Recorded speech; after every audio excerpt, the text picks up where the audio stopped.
Financial planners and financial institutions don't understand your wealth. Stay tuned. From Philadelphia, the home of the Liberty Bell, Financial Freedom Radio starts now. Here's your host, Raymond Jewell. Welcome, everybody, to financialfreedomradio.com. I want to thank you all for coming, and I want to thank all the many listeners that are watching the video on YouTube.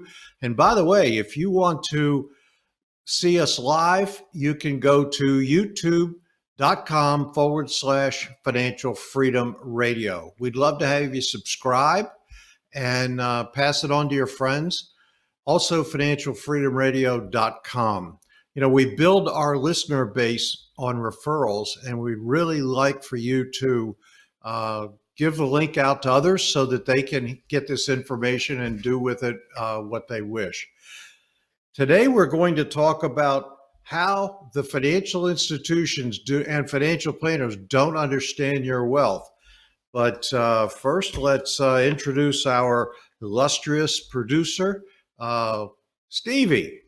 How was your weekend? Hey, Dr. Ray, I'm doing good, thanks. My weekend was good. It was good. We had another shelter in place, which don't get me started weekend, but Coronavirus. it's crazy. It's crazy, and I don't know how much longer we're going to be able to put up with it. But I'm here. As I'm long as it excited. takes, baby. I'm a little nervous about today's episode. Why are you a little nervous? I have no preliminary information on this. I don't know what you're going to talk about, but I'm sure it's going to be exciting. Oh, it's going to be great. You're going to love it. And what we're going to talk about are the financial institutions. And last week we went over the three areas that we have to deal with in our financial world: financial institutions, government, and corporations. Now we're going to break it down further, and I'm going to show you why the financial people don't understand what you do or what you want with your wealth. They only have their agenda. It's not wrong that they do this. We have to understand why they do it. And a lot of the information is coming from a book, Leap, The Key to Financial Success, Lifetime Economic Acceleration Process, written by Bob Castellone. You can buy the book. I think there's only a couple left in Amazon. I'm not sure. But it's a great read if you're interested in grabbing hold of your wealth and making sure that you don't lose. We just don't know when these downturns are going to hit us. And we want to make sure that we insulate ourselves from it. So that's why we're going through all this information, and I'm going to give you insights into what to look for. And as we go through this, I'm going to talk about the financial planners, and they're doing only one piece of what you should be doing. And you're going to see it all unfold as to little areas that you need to pay attention to that they don't. And you're going to see the difference. And you'll end up knowing probably more than a financial planner will. But first, let's talk about financial tools and controls. There's three major financial influences in our life. The financial institutions, the government, and corporations, as I just mentioned, and we talked about those last week. They all have tools and the ability to control and affect your financial well-being. They use interest charges, they use fees, they use commissions, they use market fluctuations, taxes, inflation, planned obsolescence, technological change, style changes, and a host of other factors that can diminish your personal money supply, because that's their goal, to increase theirs and diminish yours. And we have to understand why they're doing it. We need them to do that, but we have to understand why they're doing it. And how many financial tools or controls to defend against these eroding factors do you have?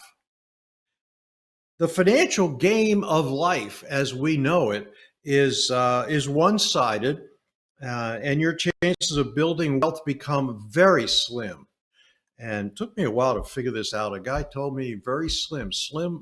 What was it? Slim left town. I forget that. Anyway, so you want to make sure that you understand how to fight this. The vast majority of people in North America will never grow wealth, never grow wealth. Uh, and they'll experience many financial problems throughout their lifetime because they don't understand this. What you're going to get here is an insight into something that many people don't understand. So when you understand it, you're going to have a leg up in wealth creation. Um, People will lose money and be unable to keep it or keep up. Um, and so what we want to look at is we want to reject the notion that if people wanted to avoid financial failure, as most people do, all they had to do was have a simple plan. Well, a simple plan is better than no plan, but it's more involved than that.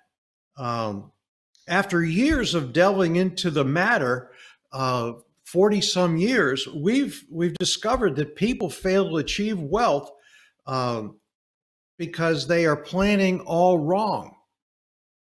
It's true that people don't deliberately plan to fail, but if you ask financial people why people fail, they'll say they didn't have a plan. And the people that do have a plan are still failing. So, how do you figure that? Nobody saw this downturn in the market come. So, the truth that most people's financial plans are not built for financial success is true. They're not. You're never going to build a financial plan with a financial planner unless you follow what we're going to outline today.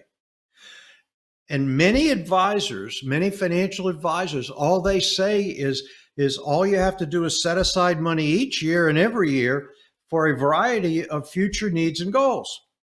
And, that's, it's not all there. Even if you do save systematically and don't spend it and get a high rate of return, you still may not have the chance to acquire wealth. The eroding factors in our world will take your money away faster than you can build it. The eroding factors in our financial world will take your money away faster than you can build it.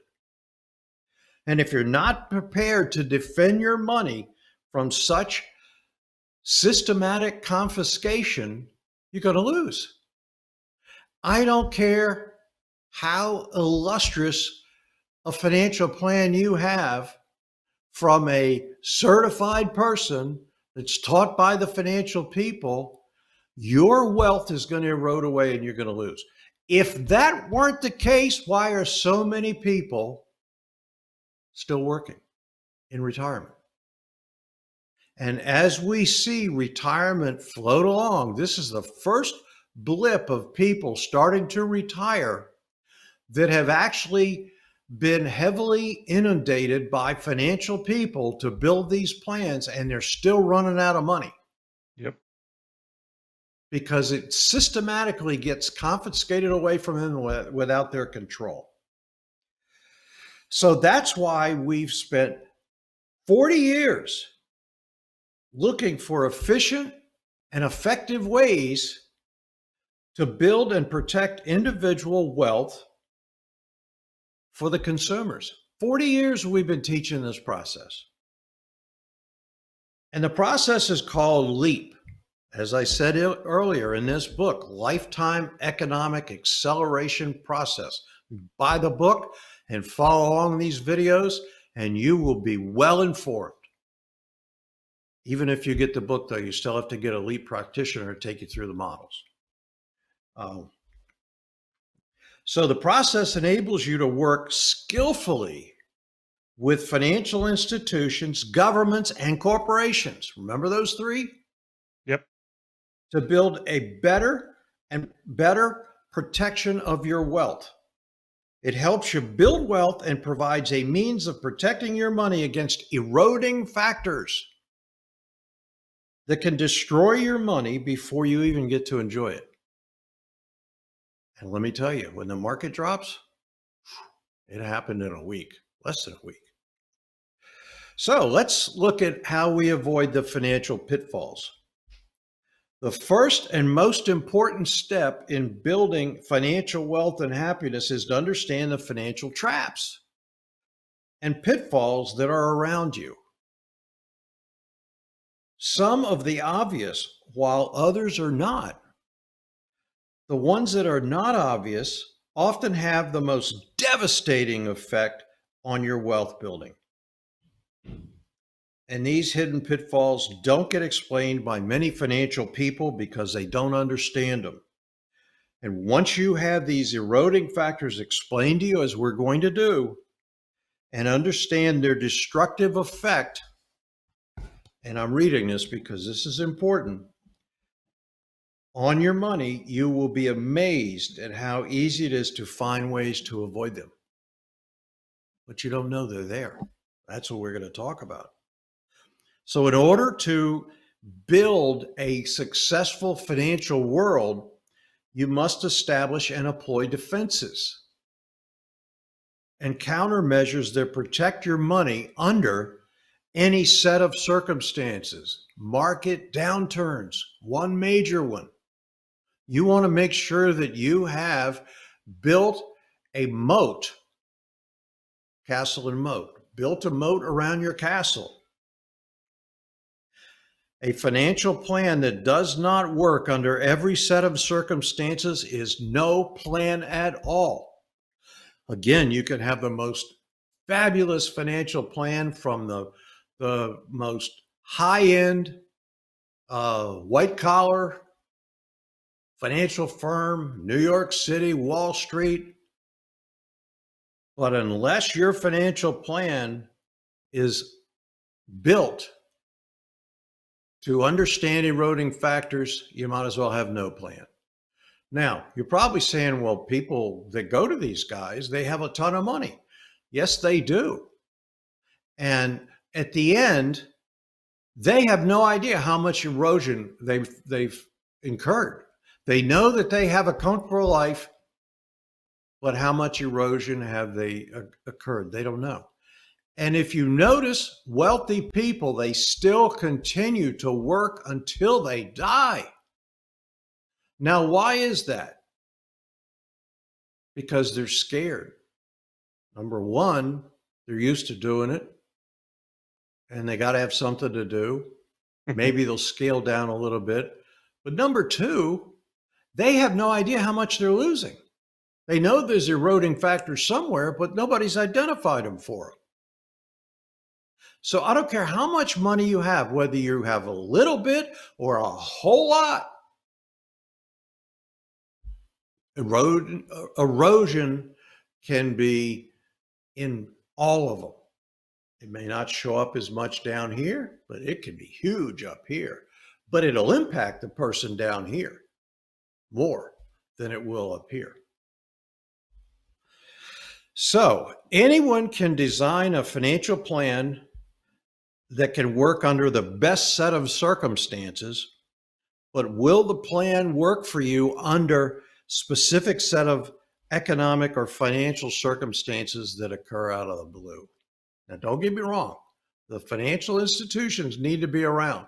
We just need to use them in a different way, other than what the financial world teaches us. Right. So let me ask you some questions.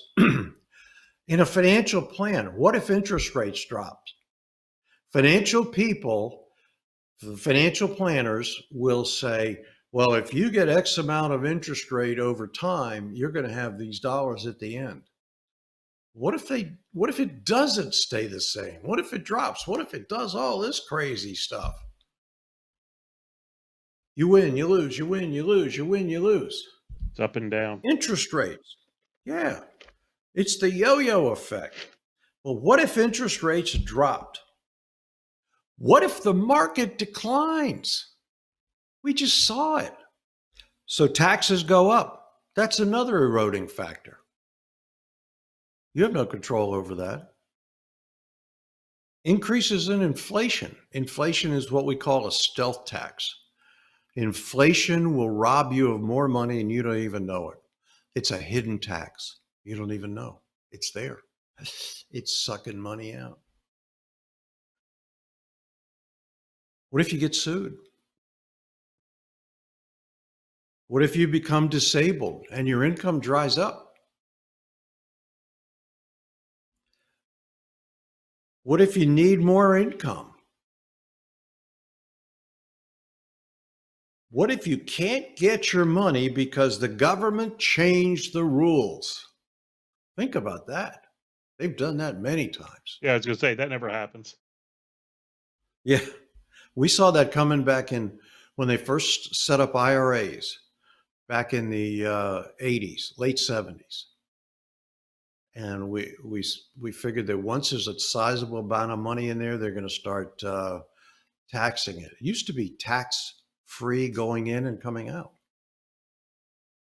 Didn't stay that way. What if your investment portfolio did not perform as well as you thought it would? Or any other unforeseen financial disaster like this coronavirus?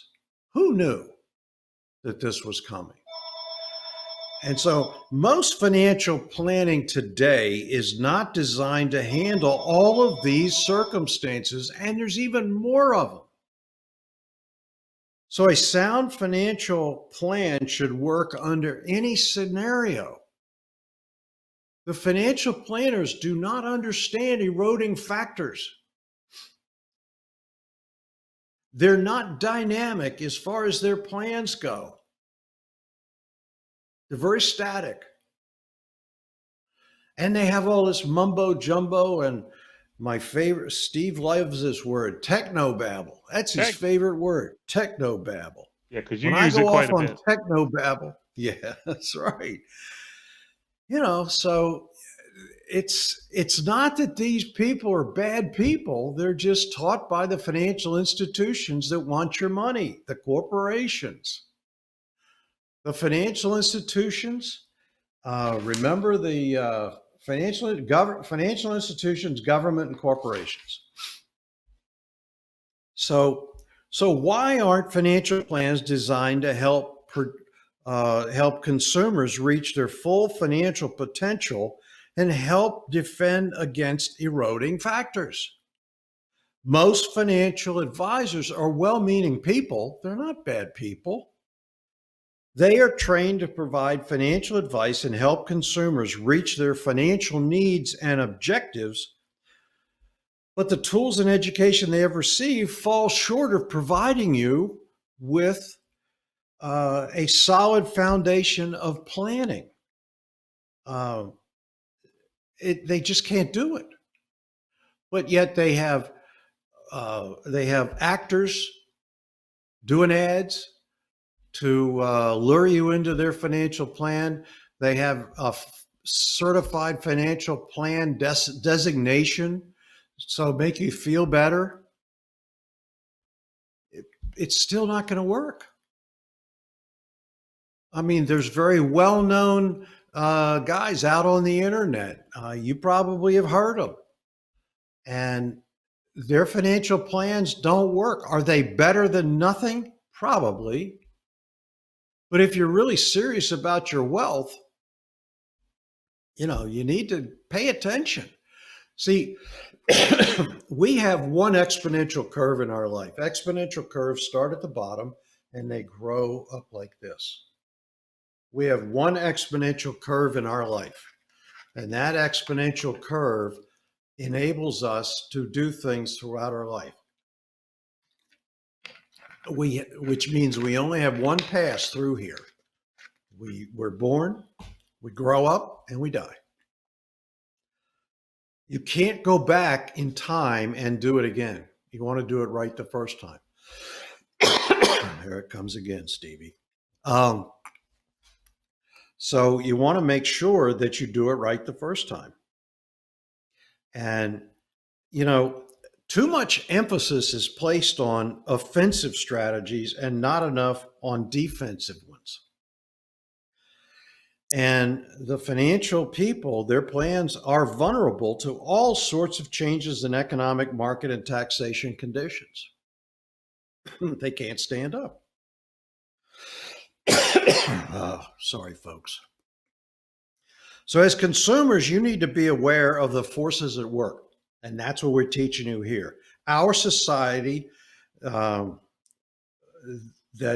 provides, that we live in, we want to make sure we provide financial security for you, your family, and anybody else that you impact with. As in let's use a sporting event analogy. In sporting events, you must know your opposition in order to have any chance of winning the game, right? Makes sense. Yet you treat the opposition with respect and sportsmanship, win or lose. So you're supposed to financial plan. You're supposed to. The financial institutions, government, and corporations may be viewed as the opposition, but they are not your enemies. Don't get me wrong. I'm telling you all the problems or all the. Try it again. Excuse me. Keep it rolling, Steve. You got it, boss. So the financial institutions, the government, corporations may be viewed as opposition, but they're not your enemies. We need them in order to have happy and successful lives.